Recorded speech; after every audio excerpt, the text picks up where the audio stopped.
नमस्कार। भारतीय नागरिक सुरक्षा संहिता यानी बीएनएसएस पर हमारी इस चर्चा में आज हम एक ऐसे सेक्शन की बात करेंगे जो हर नागरिक के अधिकारों से सीधे सीधे जुड़ा हुआ है। ये है सेक्शन 103। ये सेक्शन बताता है कि पुलिस जब किसी जगह की तलाशी लेती है तो उसकी सही और कानूनी प्रक्रिया आखिर है क्या। तो चलिए आज इसी को डिटेल में समझते हैं। तो सवाल ये उठता है कि जब पुलिस किसी भी जगह की तलाशी लेती है तो उन्हें कौन-कौन से नियमों का पालन करना ही पड़ता है। ये जानना हम सभी के लिए बहुत ज़रूरी है, क्योंकि ये हमारी प्राइवेसी और हमारे अधिकारों से जुड़ा हुआ मामला है। और सेक्शन 103 इसी सवाल का जवाब देता है। तो ये सेक्शन 103 तलाशी की प्रक्रिया को कंट्रोल कैसे करता है। देखिए, इसका जो मूल उद्देश्य है ना, वो है पुलिस की शक्ति और एक व्यक्ति के अधिकारों के बीच एक बहुत नाजुक सा बैलेंस बनाना। ये सेक्शन एक ऐसा प्रोसीजर तय करता है जिससे ये पक्का हो सके कि हर तलाशी निष्पक्ष हो, पारदर्शी हो और कानून के दायरे में हो। तलाशी की जो पूरी प्रक्रिया है वो कुछ तय स्टेप्स से होकर गुजरती है। चलिए पहले इसका एक ओवरव्यू देख लेते हैं। सब कुछ शुरू होता है एंट्री लेने से, फिर आते हैं गवाह, उसके बाद होती है असल तलाशी। तलाशी में जो भी सामान मिलता है उसकी एक लिस्ट बनती है और आखिर में उस लिस्ट की कॉपी उस व्यक्ति को दी जाती है जिसकी जगह पर तलाशी हुई है। ये एक तरह से पूरी प्रक्रिया का रोड मैप है। तो सबसे पहला स्टेप है एंट्री। तलाशी लेने आए अधिकारी को अपना सर्च वारंट दिखाना होगा। अब जिस व्यक्ति के पास उस जगह का चार्ज है, उसकी ये जिम्मेदारी है कि वो अधिकारी को बिना किसी रोक टोक के अंदर आने दे, जिसे कानून की भाषा में निर्बाध प्रवेश या फ्री इनग्रेस कहा गया है।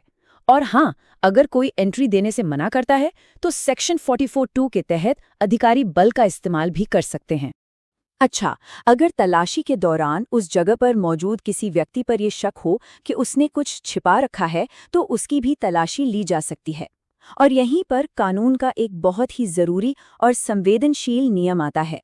अगर तलाशी किसी महिला की होनी है तो ये तलाशी सिर्फ और सिर्फ एक महिला अधिकारी ही कर सकती है, और वो भी शिष्टाचार का पूरा ध्यान रखते हुए। ये एक ऐसा नियम है जिससे कोई समझौता नहीं हो सकता। अब आता है इस प्रक्रिया का एक बहुत ही अहम हिस्सा, गवाह। कानून ये कहता है कि तलाशी शुरू करने से ठीक पहले पुलिस अधिकारी को कम से कम 2 गवाहों को बुलाना होगा, लेकिन ये गवाह कोई भी नहीं हो सकते। उनका उसी इलाके का स्वतंत्र और सम्माननीय निवासी होना जरूरी है।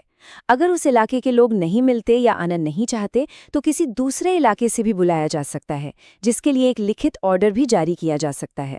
तो सवाल ये है कि ये स्वतंत्र और सम्माननीय निवासी होते कौन हैं? देखिए, इसका सीधा सा मतलब है ऐसे स्थानीय नागरिक जिनका पुलिस से या उस केस से कोई लेना देना न हो। उनकी मौजूदगी ये पक्का करती है कि पूरी प्रक्रिया फेयर तरीके से हो, कुछ भी गलत तरीके से रखा या हटाया न जाए। वो एक तरह से न्यूट्रल ऑब्जर्वर का काम करते हैं। तो गवाहों के आने के बाद उन्हीं की मौजूदगी में तलाशी की जाती है। इस दौरान जो भी चीजें जब्त होती हैं उनकी एक डिटेल्ड लिस्ट तैयार की जाती है, और इस लिस्ट में ये भी लिखना जरूरी है कि कौन सी चीज किस जगह से मिली। इसके बाद इस लिस्ट पर तलाशी लेने वाले अधिकारी और दोनों गवाहों के साइन होते हैं, जो इसे एक पुख्ता कानूनी दस्तावेज बना देता है। यहाँ एक बात समझना जरूरी है कि जिसकी जगह की तलाशी हो रही है, यानी जो ऑक्यूपेंट है और जो गवाह है, दोनों के अधिकार और कर्तव्य अलग अलग हैं। ऑक्यूपेंट को पूरी तलाशी के दौरान वहां मौजूद रहने का और जब्ती लिस्ट की एक साइन की हुई कॉपी पाने का अधिकार है। वहीं गवाह का कर्तव्य है कि वो वहां मौजूद रहे और लिस्ट पर साइन करे, लेकिन उसे कोर्ट में तभी जाना पड़ता है जब उसे खास तौर पर बुलाया जाए। और पारदर्शिता को और पक्का करने के लिए कानून एक कदम आगे जाता है। अगर किसी व्यक्ति की पर्सनल तलाशी हुई है तो उसे जो भी चीजें जब्त की गई हैं उसकी भी एक लिस्ट उस व्यक्ति को दी जाएगी। इससे ये सुनिश्चित होता है कि हर एक कदम का हिसाब किताब रहे। पर सोचिए क्या होगा अगर किसी को लिखित आदेश के बाद भी गवाह बनने के लिए बुलाया जाए और वो मना कर दे।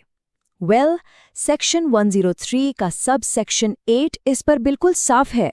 ऐसा करने वाले व्यक्ति के बारे में ये माना जाएगा कि उसने एक अपराध किया है, और इस अपराध के लिए भारतीय न्याय संहिता 2023 के तहत सजा भी हो सकती है।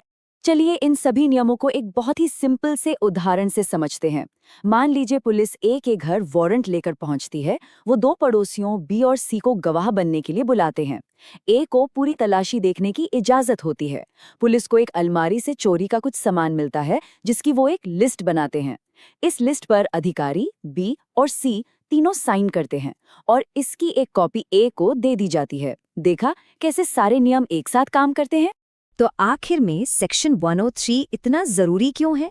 क्योंकि ये एक पारदर्शी और जवाबदेह प्रक्रिया बनाता है जो आम नागरिकों को मनमानी तलाशी से बचाती है, और साथ ही ये कानून लागू करने वाली एजेंसियों को भी अपना काम असरदार तरीके से करने की शक्ति देता है। ये शक्ति और स्वतंत्रता के बीच का वो जरूरी संतुलन है। तो चलिए, अगर हमें सेक्शन 103 की सबसे जरूरी बातें याद रखनी हो तो वो क्या होंगी? पहला, कम से कम 2 स्वतंत्र गवाहों का होना जरूरी है। दूसरा, महिलाओं की तलाशी का खास नियम जो केवल एक महिला अधिकारी ही कर सकती है। और तीसरा, हर चीज का दस्तावेजीकरण यानी डिटेल्ड जब्ती सूची का बनाया जाना और उसकी एक कॉपी ऑक्यूपेंट को देना। ये 3 बातें इस सेक्शन का सार है।